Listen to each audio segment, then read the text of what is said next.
This is College Matters from the Chronicle. Where there's some white students who were hearing that message that colleges just weren't welcoming to white students and that it was actually impacting their decisions whether or not to go to college. Over the past couple of years, many of the biggest stories in higher education have centered on race. In 2023, a U.S. Supreme Court decision striking down race-based affirmative action in college admissions sent shockwaves throughout the country. Under President Donald Trump, the war on diversity, equity, and inclusion programs in higher ed and beyond has kicked into overdrive. What all this will mean for students of color is a topic of preoccupation and concern among higher ed officials and civil rights advocates. But there's another, quieter story playing out on college campuses that no one seemed to see coming. White students are opting out of college at rates higher than any other demographic group. It's a somewhat counterintuitive fact that is puzzling to researchers, journalists, and colleges. And it's adding new complexities to a larger conversation about where the country is headed. Today on the show, we'll talk with two of my colleagues at the Chronicle of Higher Education, Katie Mangan and Daryl Burnett, about what may be driving this white enrollment trend. Katie is a senior writer at the Chronicle, and Daryl was the lead editor on her recent article about this issue. Katie, Daryl, thanks for joining me today. Glad to be here. Great to be here, Jack. Good to have you both. We've talked on this show before about students who are opting out of college for various reasons, but I was a little surprised to hear that this seems to be particularly true of white students. Daryl, how did your team get onto this story? Yeah, so we knew post-pandemic that the enrollment decline was just very dramatic across the board, and that was causing all sorts of headaches for colleges as to how to get these kids to come back to college. So when we were brainstorming how to write about this, I did what most Black journalists do, which is, we should really write about Black folks, because I know just anecdotally that typically when the country gets a cold, Black folks get a fever. So we decided to write a story about Black enrollment. But as we were going through the data, the numbers just didn't jive. Over time, we started getting more clues that there was something unusual happening when it comes to demographics, race, and enrollment. One of the stories we did was about a trustee at a college in Minnesota in which he said at a board meeting, there's just too much diversity on this college campus. And that got him into a lot of trouble. There was a lot of hysteria. People wanted him to resign, etc. But one of our data reporters looked into it, and sure enough, not only was the white enrollment declining at a faster rate than the Black and Latino enrollment but she just also discovered that this was having detrimental effects at her overall enrollment because the drop was so significant. So it's an inflammatory statement, but actually the data shows there's something to it, that actually there are fewer white students at this college. Yeah, exactly. And that's just kind of stuck in the back of my head because I was like, oh, this guy is saying something that's really controversial, but he also there might be a little bit of truth to what he's saying. So there was another story that a reporter was doing on why some flagships why their enrollment was dropping at such a dramatic rate and why they were having to do these huge budget cuts. So as he was doing the story, one of the sources just said passively, well, these white kids just are not going to college. And the source didn't really have a lot of context as to why that was, or didn't really understand why it was, but he just said it so confidently. I just knew that there might be something there. So we asked one of our data reporters, Brian O'Leary, to look into this, and what he discovered just really shocking. Well, I want to get to that, and I want to turn to Katie, but just to kind of sum this up, a lot of what you're talking about is what we as reporters do, which is we just start hearing things. And sometimes we're hearing things that are counterintuitive, which might turn on your spidey senses a little bit. And in this case, that happened. So Brian pulls together some data, and Katie, who does some on-the-ground reporting on this, starts looking into it. Katie, what did the data that was gathered show about declines in white enrollment? Well, what the data showed, which I found really surprising, was that since 2018, enrollment among white students has dropped by 19% across all sectors. And this is public, private, 2-year, 4-year, selective, not so selective. It's all kinds of institutions. But the drop in white enrollment was nearly 3 times the overall drop in enrollment for undergraduate institutions, which was a little closer to 7%. So that was just really surprising. So can you put those figures into some perspective? How many students are we talking about? It's significant. If you look even further back to 2012, we're talking about a decline of more than 2 million white undergraduates across the country. Wow. So, what do the data tell us about other populations? What about Black and Hispanic students? We saw declines in Black students, but not at the same levels we're seeing with white students.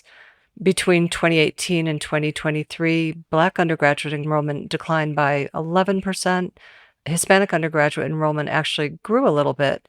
It's up 2%. So, what we're seeing with white students really stands out. That's really interesting. Is this happening at all sorts of colleges?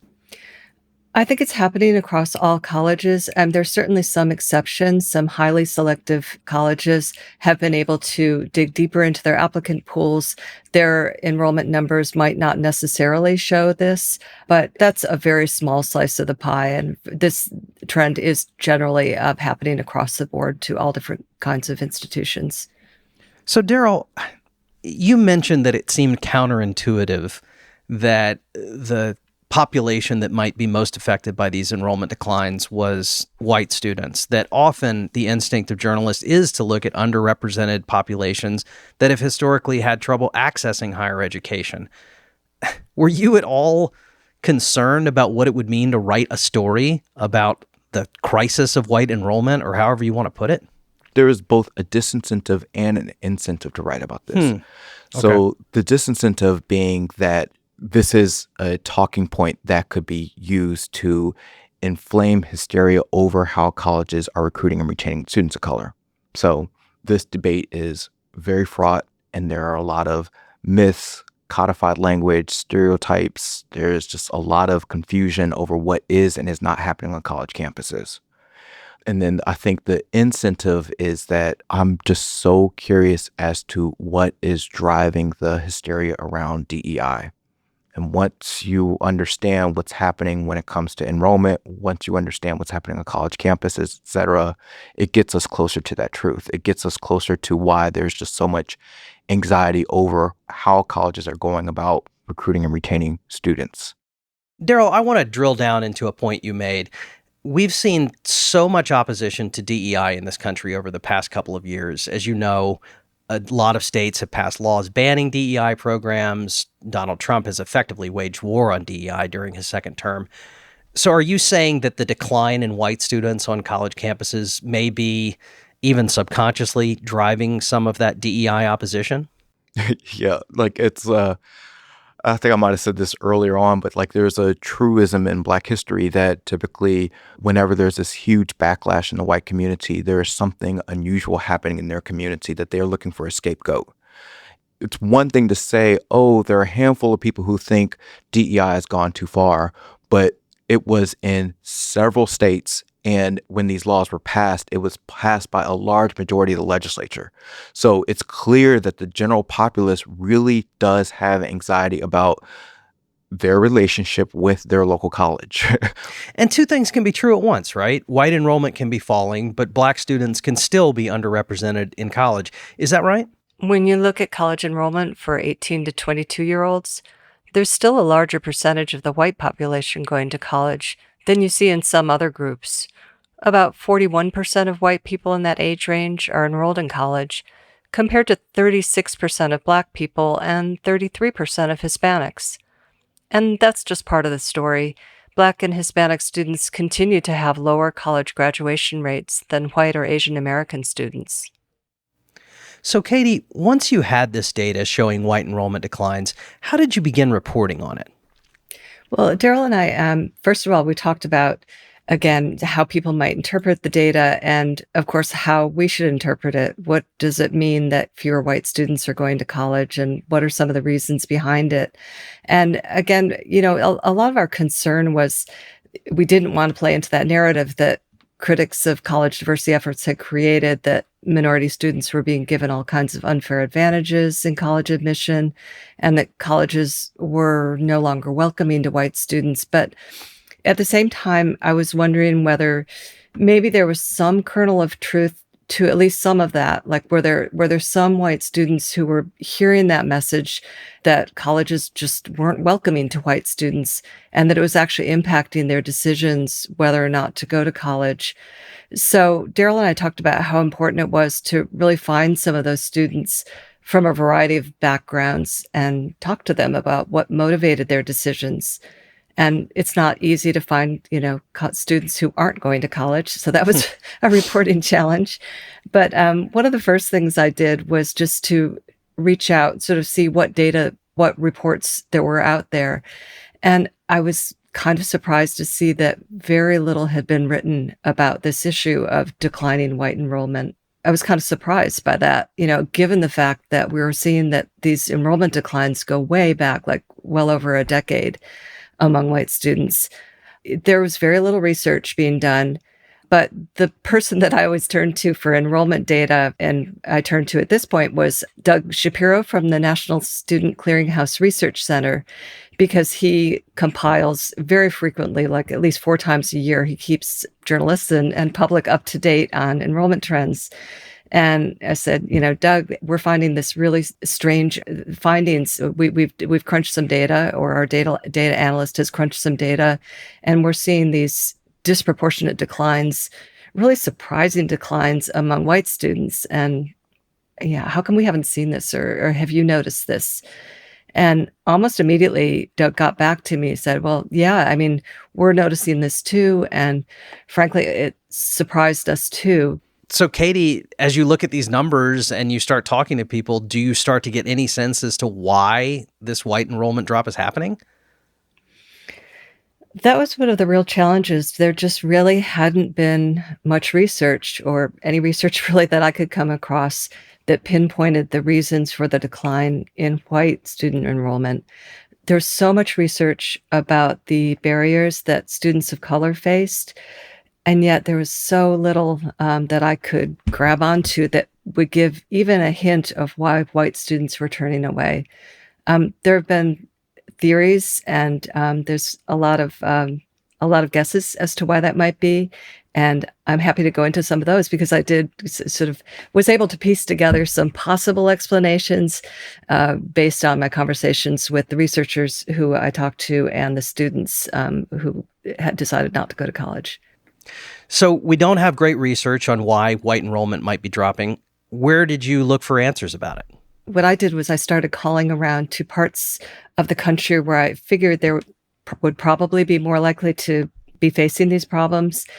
Rural areas, parts of New England. I was thinking, like, where are colleges that rely most heavily on white students to fill their seats? Colleges that maybe never really thought that they had to sort of question whether they were going to be able to attract enough white students. And I made a bunch of calls, and I didn't hear much back at all. I mean, people didn't return my calls, or if they did, they didn't want to talk about it.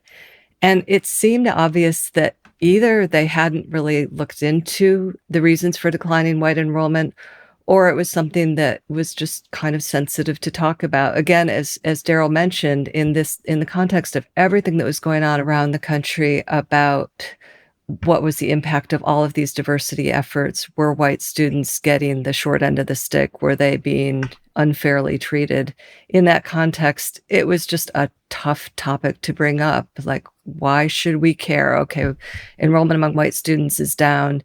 Is that something that we really need to focus on now? And I think the concern too was, if we do focus on this now, does that mean we're going to be taking focus away from the very real challenges colleges face in continuing to enroll and retain students of color? As though, is this going to become an either or sort of thing? Like, now we've discovered that there's a problem with sliding enrollment among white students, so we need to shift our focus there instead. That was, something I think some people were concerned that was the message that might go out. So you have experts that have seen this but haven't made a big show of it. You're not seeing a lot of research papers out there about this. And some admissions officers are declining to return your calls. You don't necessarily know that means this is a potentially explosive issue to talk about, but you might theorize that. Did you start to think that, Katie?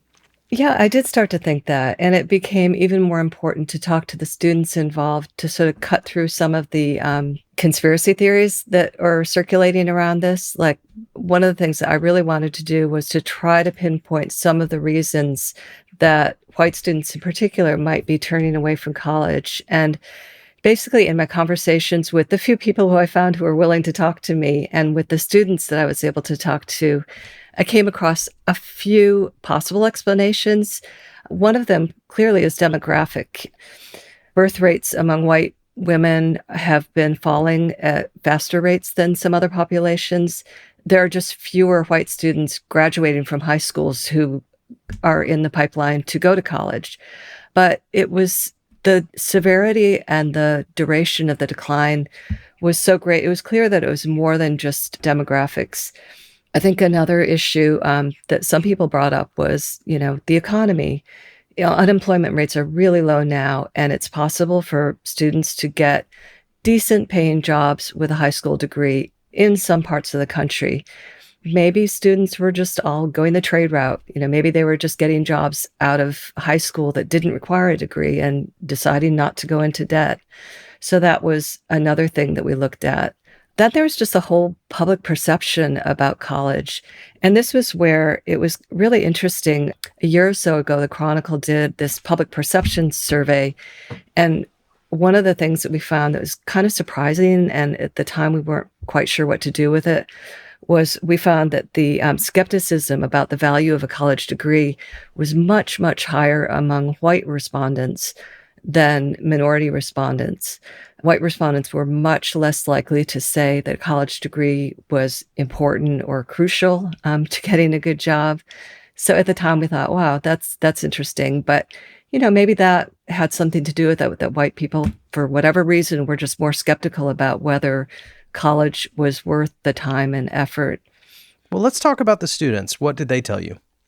I definitely found that there were some students who decided not to go to college for mostly economic reasons. And I was able to track them down by looking in parts of the country where I saw that trade schools had been very successful in recruiting students who were unsure about whether a college degree made sense for them, and where they were able to offer apprenticeships and work training programs that allowed students to start earning a living right after high school. So one of the students I talked to was a young man in Iowa. He was not at all sure that college was right for him, but he was someone who had grown up on a farm. He was interested in working with his hands. And he discovered during his senior year in high school a program that trained him to be an electrician. So he'd take courses in the morning, and then he would go over and train under a journeyman trainer. And so by the time he graduated from high school, he had a job of working as an electrician, continuing to get sort of apprenticeship training. And for him, he said it just made so much more sense than going into a lot of debt. It made more sense to skip college, go straight into the workforce, and here's something that I can do that allows me to work with my hands. I don't have to spend a lot of time in college.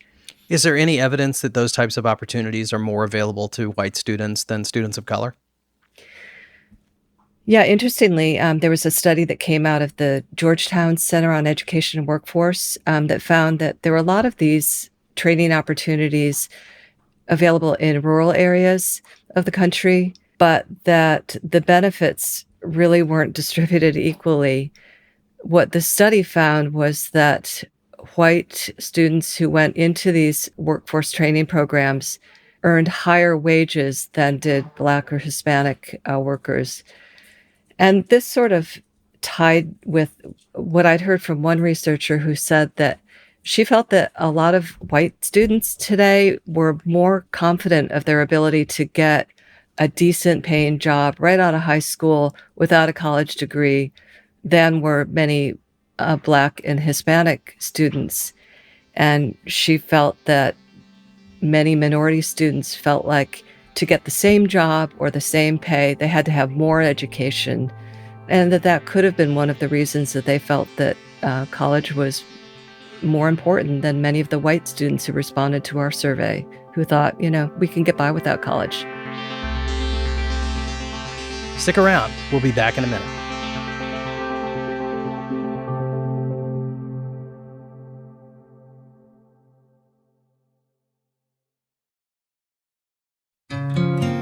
If you're enjoying the show, do us a favor and subscribe on Apple, Spotify, or wherever you get your podcasts. Also, leave a review or invite a friend to listen. You can find our show notes and sign up for our newsletter at chronicle.com/College Matters. Thanks for listening.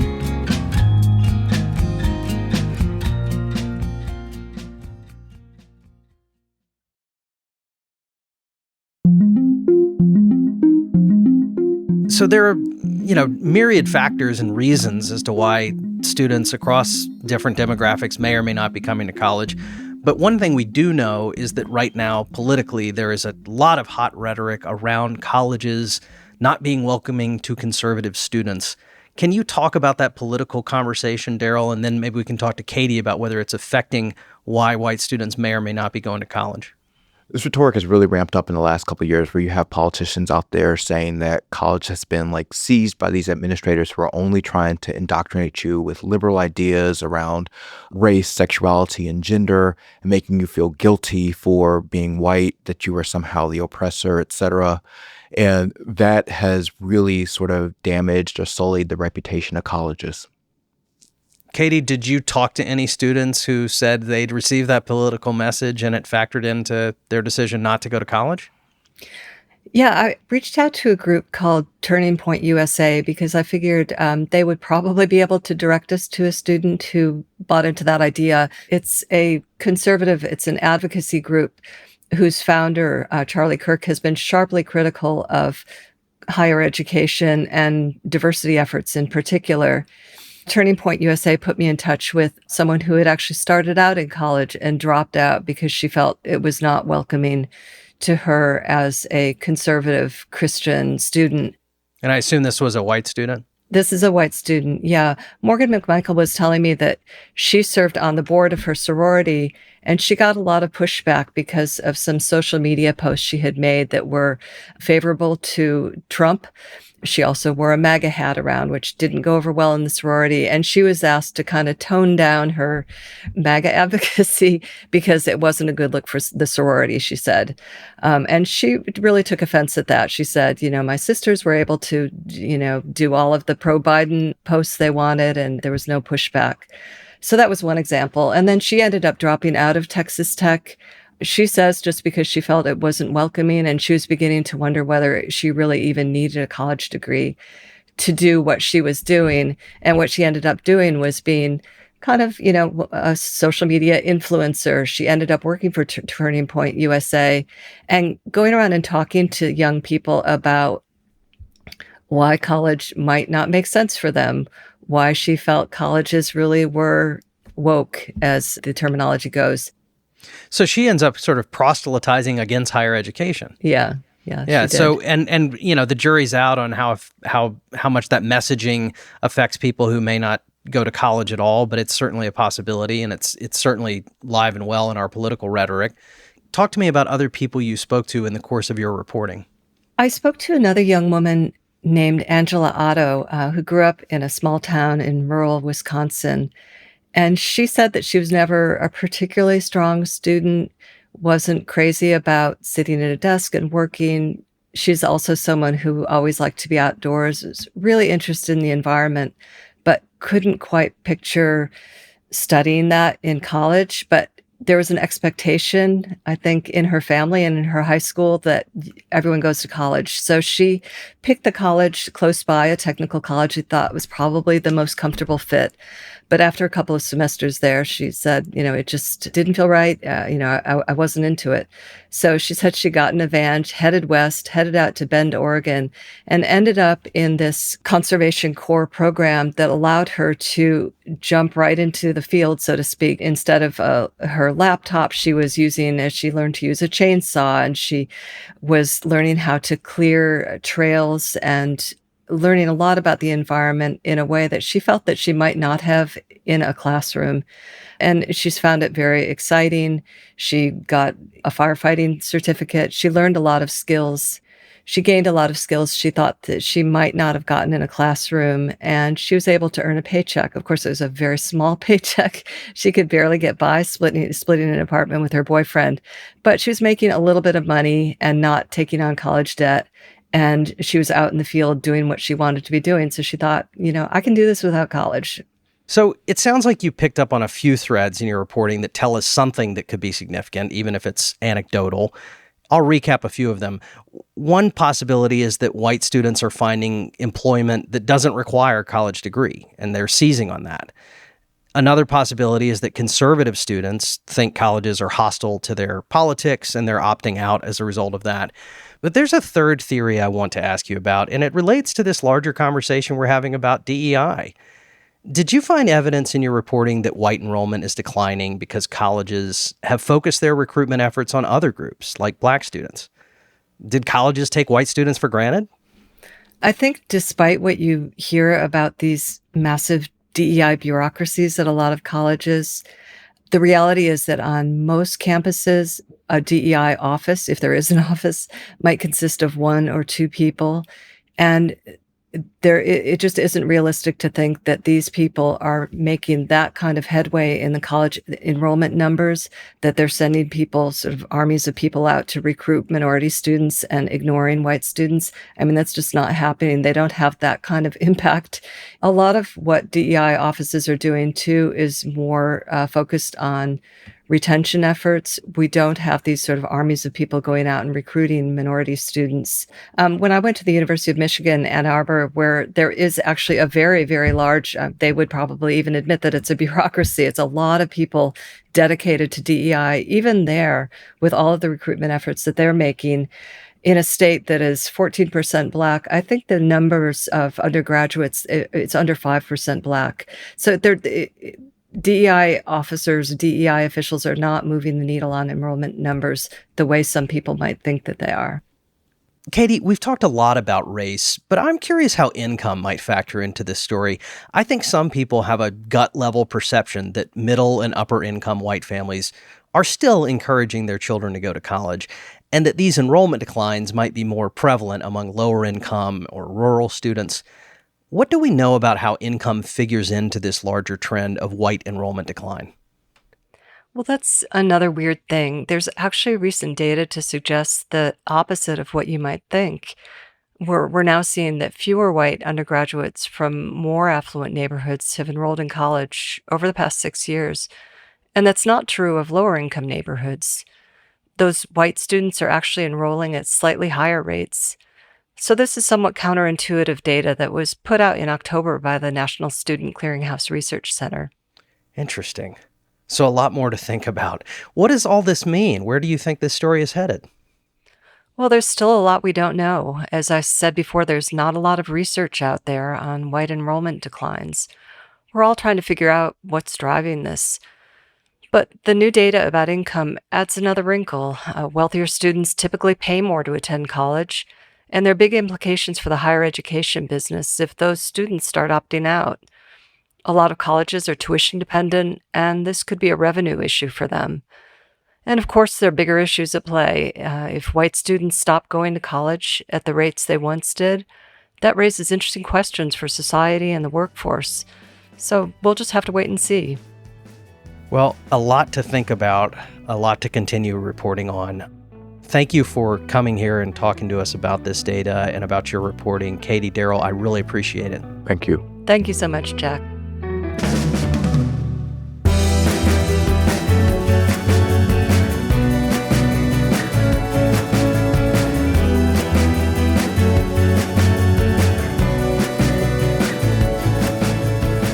College Matters from the Chronicle is a production of the Chronicle of Higher Education, the nation's leading independent newsroom covering colleges.